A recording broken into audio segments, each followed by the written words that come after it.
This is a lithium metal battery. It looks and feels like any regular household battery. However, there is something very fascinating on the inside of this one. Let's take a closer look. Batteries are an electrochemical cell known as a galvanic cell that converts chemical energy into electrical energy through a spontaneous redox reaction. Redox reactions are reactions in which one substance undergoes oxidation, the loss of electrons, and another undergoes reduction, the gain of electrons. A standard galvanic cell consists of two half cells that contain a metal electrode immersed in its electrolyte. These half cells are connected by a metal wire and a salt bridge, which together completes the electrical circuit. Batteries essentially only contain the half cells and the salt bridge. When you insert batteries in a device, the external circuit is completed, allowing electrons to oxidize at the anode and reduce at the cathode. For a redox reaction to be spontaneous, there must be a difference in standard reduction potentials between the two half reactions. Alkali metals oxidize to achieve a complete valence shell and a more stable electronic configuration. Their reactivity increases down the group due to increased electron shielding, which weakens the attraction between the nucleus and the outer electron. Although lithium is the least reactive alkali metal in terms of chemical behavior, it has the lowest standard reduction potential, even lower than sodium or potassium. This makes it a great reducing agent for batteries, generating a high cell potential whilst also being lightweight and compact. The overall cell potential, or E-cell, can be measured using a multimeter. The multimeter reads 1.82 volts, which is a bit over the 1.5 volts stated on the packaging, but this is due to it being a fresh battery and there's no load. Using the measured cell voltage, we can estimate the effective reduction potential of the cathode.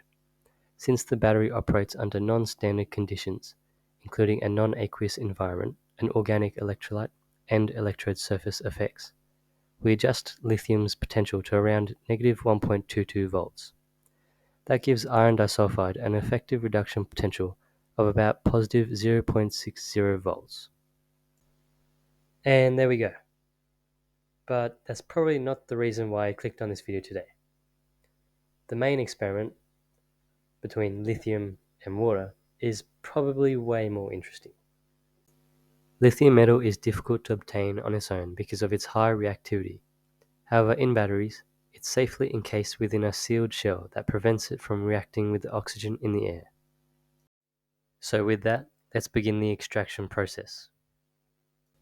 To start, I remove the plastic labeling from the outer casing. Then, using some needle nose pliers, peel back the outer casing to expose the inner cap. This was a bit of a process, but I was able to eventually get the inner cap out. And what this actually is the cathode of the electrochemical cell. It's separated by an inner plastic lining from the anode, which is basically just the entire outer casing. Now, all I had to do was continue peeling back the outer casing until the inner core of the battery could be pulled out. This was, again, another tedious process, but this time I tried really hard not to short out the battery.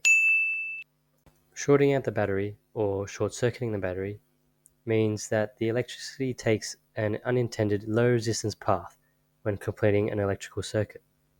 Oh, and we're about to approach our first short circuit.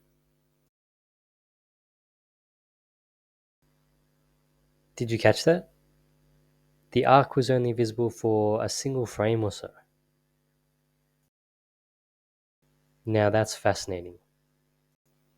This occurred when the pliers made contact with the inner core of the battery and simultaneously with the outer casing. It acted like the cathode that we pulled apart earlier and created an external circuit allowing electrons to flow. Here's another short circuit a few minutes later.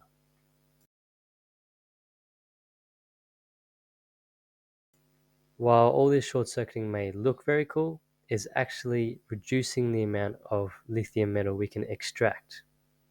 This is because when the electrons are able to flow from the anode to the cathode, the lithium metal oxidizes to form an ion. This isn't optimal as it can lead to lower grade lithium when compared to lithium from a battery that hadn't been short-circuited. Now in a moment, you'll see another short circuit, but this time it was much more catastrophic than the rest. So remember that inner lining that separated the cap from the rest of the outer casing? Yeah, I decided to take that out, which was not a great idea. What happened next was basically the consequences of my actions.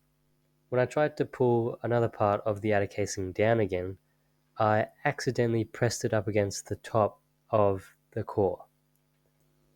I don't think I mentioned this before, but short-circuiting the battery generates quite a lot of heat.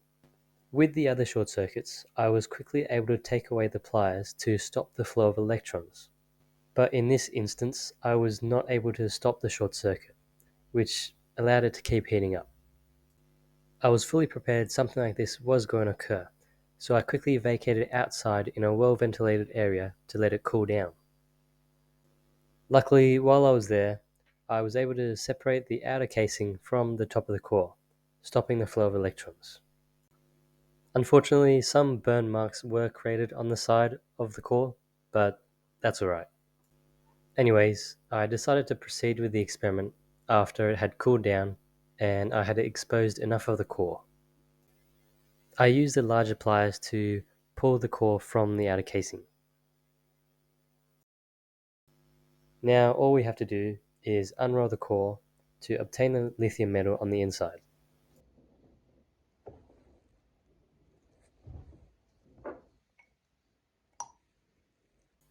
To do this, I just had to quickly move outside since the reaction was going to produce a flame.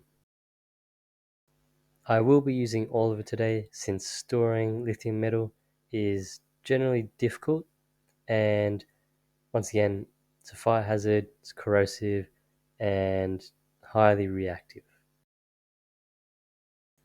When unrolling the battery, you'll notice two main layers. One is the lithium metal anode, and the other is the iron disulfide cathode. The lithium metal is supposed to look silvery white and lustrous, but due to all the short circuits that occurred, it has tarnished a bit and is obviously tarnishing in the air as well. The reaction between lithium metal and water is in fact another redox reaction. It forms products of lithium hydroxide and hydrogen gas. The reaction is highly exothermic, often igniting the hydrogen gas produced, giving off a small flame. Okay, I won't keep you waiting any longer. Here we go.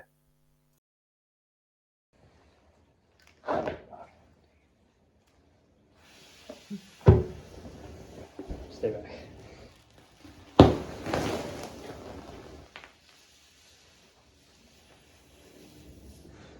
Okay, that was pretty cool.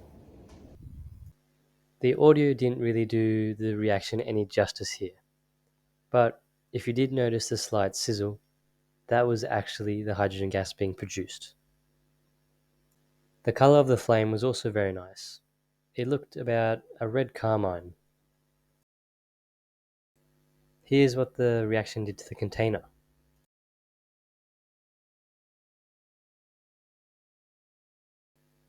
Anyways, thanks for tuning in.